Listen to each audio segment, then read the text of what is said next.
This forum we've been attending reflects the new forward-looking outlook in the European-Africa relationship, building on the spirit of the last summit in Abidjan.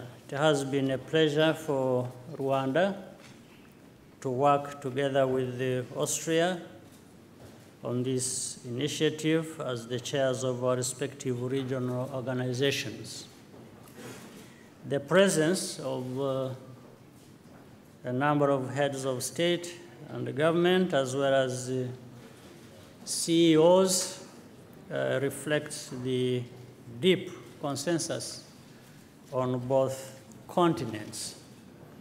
We are going to be focusing on the serious long-term issues that bring us closer and make us stronger together. That is reflected in the European Union's new Europe-Africa Alliance for Sustainable Investment and Jobs, launched by President Juncker. On the African side, the reform of the African Union Commission, the signing of the Continental Free Trade Area, and the relaunch of the Peace Fund all those mark a turning point in our continent's ability to relate effectively to our partners. But the real driver of progress is going to be the private sector in both Europe and Africa. That's why most of the participants here are business people and innovators. Migration is just in the passing, it's a big issue, but it's an issue that can be handled effectively by working together again, whether on either continent or between the continents. This is not a situation that should derail the serious cooperation we have had. And I want to thank very much Chancellor Kurz and Jean-Claude Juncker, President of the European Commission, and I have had the pleasure of working with a very effective African Union Commission chairperson, Moussa Faki. So I think our efforts coming together very well in this form have been very productive, I should say, and thank you again, Chancellor, for hosting us, and thank the hospitality of your people in Austria. And I think we have had a very good conversation, very productive and very meaningful. Thank you. Caroline Postbeschel, Servus TV, österreichisches Fernsehen. Herr Bundeskanzler, Sie haben... Mr. Chancellor, you have said very clearly that we should not leave Africa to the Chinese. President Juncker said that we're doing better than the Chinese. Well, what is the reality? What does Europe need to do and to do better? And perhaps to President Kagame, what can Europe offer Africa that China can't offer Africa? I think it was said time and again about viewing Africa through the African lenses rather than through European or Chinese or American or whichever.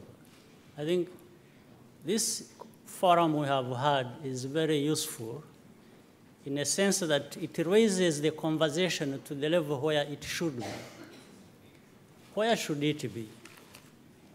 To begin with, there are reforms that must be carried out in Africa, on our side, but also reforms on the side of those who deal with Africa or who Africa deals with.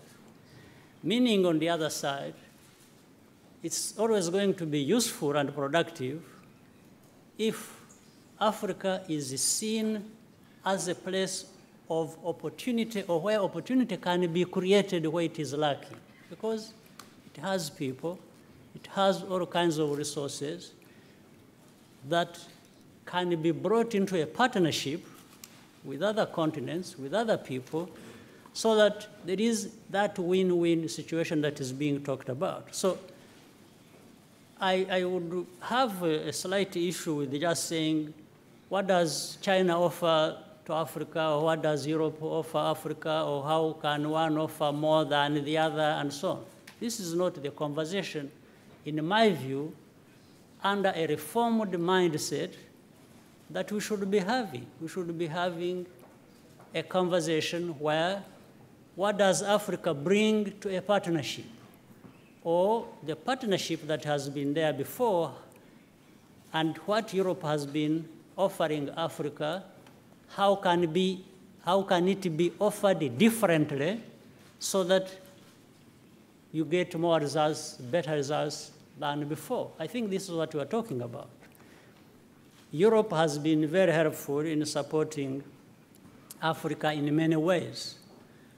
But the debate that goes on every day in our part of the world is that, in actual fact, we could have had many times more the results of that very input that was made by Europe to Africa if it had been conducted in a certain manner, and that is the conversation we're talking about.